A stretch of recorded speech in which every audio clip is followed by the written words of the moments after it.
Gente, perdónenme por haberme ido, pero he vuelto. Y regresé para hablar de un tema que me llama muchísimo la atención y que en definitiva me tiene con el Jesús en la boca. Y es que hace un par de meses se anunció algo que definitivamente no pasó desapercibido por nadie. Y es que se anunció que se está trabajando en una cinta live action de La Leyenda de Zelda. Y es algo que a muchos ha puesto con muchísimas preguntas sobre ¿por qué una cinta live action y no una animada? Después de todo, ya lleva rato que muchos fans quieren una cinta de Zelda al puro estilo de la animación de Estudios Ghibli, que por cierto, los últimos dos juegos, tanto Breath of the Wild como Tears of the Kingdom, han sido la intención de basarse en este estilo. Pero bueno, también ha habido algunos que se han estado quejando de la posibilidad de que la película vaya a ser protagonizada por Tom Holland. Y vaya, no tengo nada en contra de Tom Holland, y de hecho la gente me suele querer quemar vivo cuando opino que Homecoming es la mejor película de Spider-Man en live action.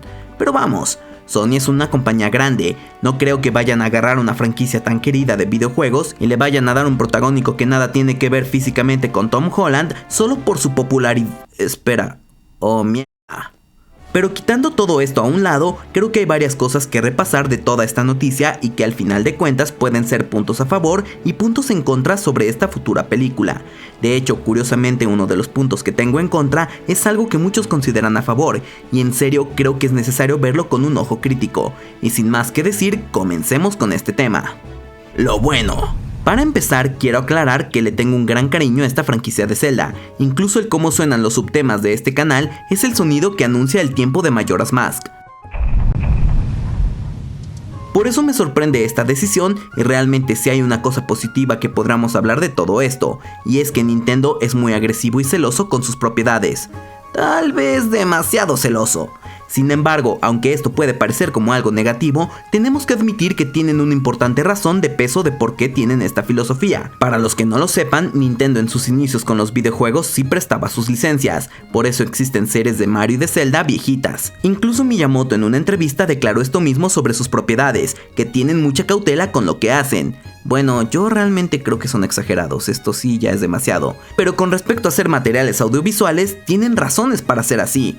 Es decir, ¿no recuerdan lo horrible que fue la película de Mario Bros en live action? ¿Qué es eso?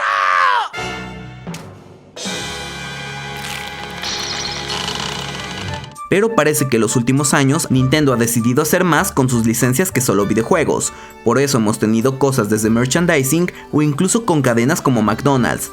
También juegos de mesa y también la creación de todo un parque de atracciones con Universal, el cual ya se va a expandir incluso a la franquicia de Donkey Kong. Sin embargo, lo que más llama la atención definitivamente fue la película de Mario, y hay algo en lo que se relacionan todos estos proyectos. Nintendo siempre tiene la nariz bien metida en el desarrollo de estos mismos, y en algunos más que en otros, claro está. Pero si se dan cuenta, el Monopoly de Mario no es un simple Monopoly con imágenes genéricas de Mario bajadas de Google y ya. Aunque bueno, el de Zelda sí lo es. Pero en el de Mario sí se le metió mucho más corazón que al resto de los Monopolies. Y ni qué decir de la película de Mario Bros. Fue una cinta que incluso sus trailers y toda su mercadotecnia se manejó desde los famosos Nintendo Directs, no solo soltando un trailer en YouTube como los demás suelen hacerlo. Y el resultado fue genial, fue la película que los fans habían esperado desde hace mucho. Todo gracias a que Nintendo es muy exigente con lo que se haga con sus personajes, así que podemos estar seguros de que no nos van a entregar algo que se hizo sin supervisión alguna solo para sacar un par de billetes extra. En eso sí podemos estar tranquilos. Lo neutro. A ver, en este punto quiero hablar de lo que se ha criticado mucho.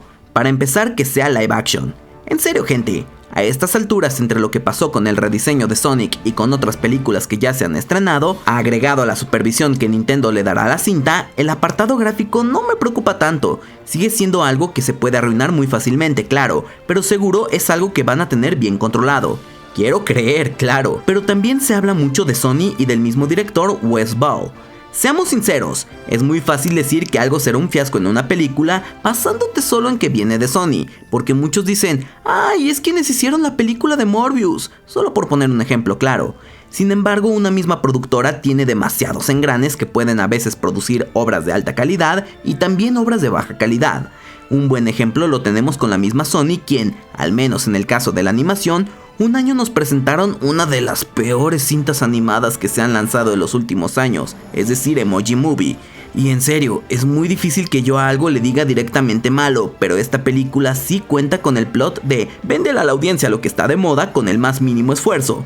Pero al año siguiente, después de esto, nos trajeron una de las mejores películas que hemos tenido, donde incluso innovaron en cuestión de animación, y esto es Spider-Man Into the Spider-Verse. Do animals talk in this dimension? 'Cause I don't want to freak them out. A su vez, tal vez el director solo ha realizado las películas de Maze Runner, películas que sinceramente yo no vi, así que no puedo criticarlo. Pero si hay algo que el universo cinematográfico de Marvel nos ha enseñado es que, salvo algunas excepciones claro, los directores en producciones sumamente grandes son muchas veces obreros de lo que la productora quiere hacer, así que por él no me preocupo tanto. Ojo, no le quito responsabilidad a Sony con el resultado final de la película, pero realmente este factor de la productora y el director lo considero una moneda al aire. Quien realmente tiene más voz y voto para que la película tenga cierto resultado, y que sinceramente es lo que me preocupa mucho, es la misma Nintendo, y es por eso que quiero pasar al siguiente punto. Lo negativo. A ver, sí, Mario Bros fue la película que todos habíamos esperado durante muchos años y la amamos como fans de la franquicia. Pero, ¿ya vieron las críticas que tiene? Y ojo, no me voy a meter en disputas sobre cómo funciona la crítica de Rotten Tomatoes, ni si el público tiene más razón que la crítica. Solo diré una verdad, la película está muy bien pensada para el público al que fue lanzada. Sin embargo, no es una cinta con mucho sentido ni mucha exploración de personajes. Sí, Mario no necesitaba una historia profunda para ser disfrutable, así que en este caso considero un acierto todas estas decisiones. Pero Zelda es otro caso. Verán, Zelda es una franquicia que tiene muchísimos juegos y que, a diferencia de Mario, sí tiene una historia extensa, a la vez que tiene muchas razas y personajes entrañables. Vamos, por algo existen enciclopedias oficiales donde te cuentan la historia que hay entre cada juego y que aparte le dan orden a las líneas temporales. Porque sí, Zelda inicia de forma lineal y llegando a Ocarina del Tiempo se divide en 3 líneas temporales.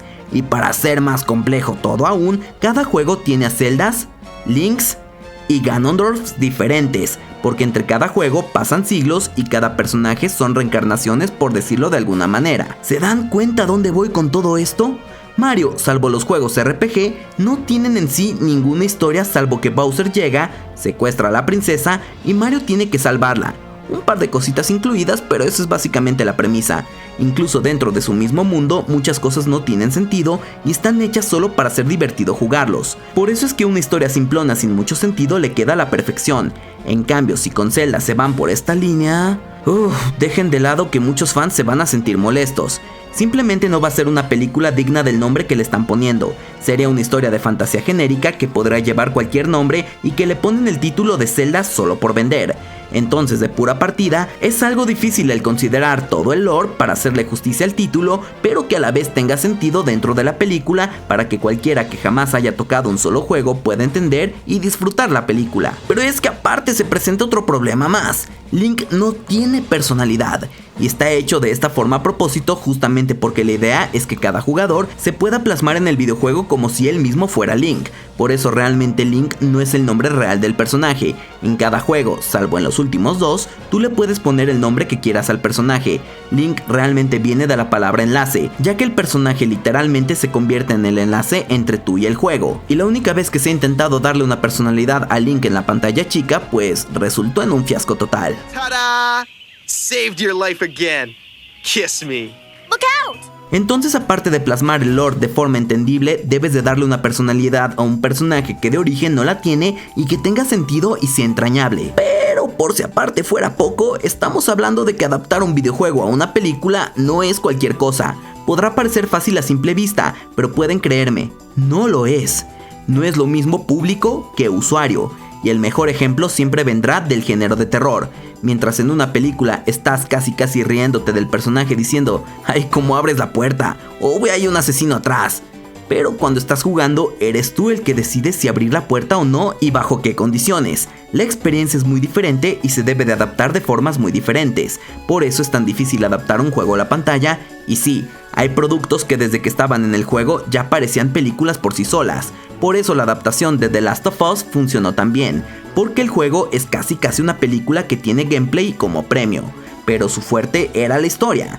Pero Zelda no es el caso, Y es decir, la historia tiene mucho poder en la saga, pero al momento de crear un nuevo juego, no se piensa casi en la historia. En el 2017, Eiji Aonuma, el que prácticamente está a cargo de toda la franquicia de Zelda, declaró que aún no tenían idea de en qué parte poner de la línea del tiempo el último Zelda de Breath of the Wild, y a decir verdad, hasta la fecha desconozco si ya se agregó a algún lado, porque pues no he terminado la secuela de Tears of the Kingdom, pero esto refleja un poco la mentalidad de los dos desarrolladores a la hora de crear un nuevo juego, y por eso mi preocupación final ante todo esto es el señor Miyamoto. Y sí, el señor es una eminencia, creador de Mario, creador de Zelda. Sin embargo, él es muy bueno para pensar en que algo sea o no divertido, pero no es alguien que le agregue mucho al crear una historia compleja para sus juegos. Incluso dentro de la misma franquicia de Zelda, mucho del lore se debe al buen Yoshiaki Koizumi, alguien tan ignorado que ni siquiera es fácil encontrar entrevistas suyas. Gracias a él tenemos gran parte de la historia dentro de Zelda, y gracias a él tenemos el poco lore que hay de Mario, como lo es Rosalina, de cuya estrella depresiva se hicieron teorías después de la película de Mario. El tiempo y la esperanza son una ilusión. Eso se lo debemos a Yoshiaki Koizumi. Entonces, cuando dicen que el productor principal será Shigeru Miyamoto, la verdad sí me da algo de alarma. Preferiría que el tipo se siga dedicando a hacer juegos divertidos y que sea Yoshiaki Koizumi el que se encargue de supervisar la película. Entonces la dificultad de plasmar la historia en una cinta, el poderle dar una personalidad digna a Link y el hecho de que Shigeru Miyamoto ha demostrado en los años cero interés en crear una historia digna, todo esto me lleva a estar muy escéptico respecto a la película live action de Zelda. Existe un pequeño consuelo, y es que el mismo Miyamoto abordó el tema de la importancia de la diferencia entre el medio de los juegos y el medio del cine. Tal vez esto quiere decir que va a pedir ayuda cuando tenga que pedirla, pero bueno. La moneda está en el aire y no nos queda más que pedirle a Dios y a la Trifuerza que esta película nos cierre el hocico a todos y que sea un absoluto éxito, no solo comercial sino en la historia. Pero claro, si quieres saber por qué Scott Pilgrim no debería de existir, revísalo aquí en las pantallas finales, y no dudes suscribirte y darle clic en la campanita a este canal. Esto es Isla de Pelis, y recuerden que muchos juegos tienen historia, pero solo uno es leyenda.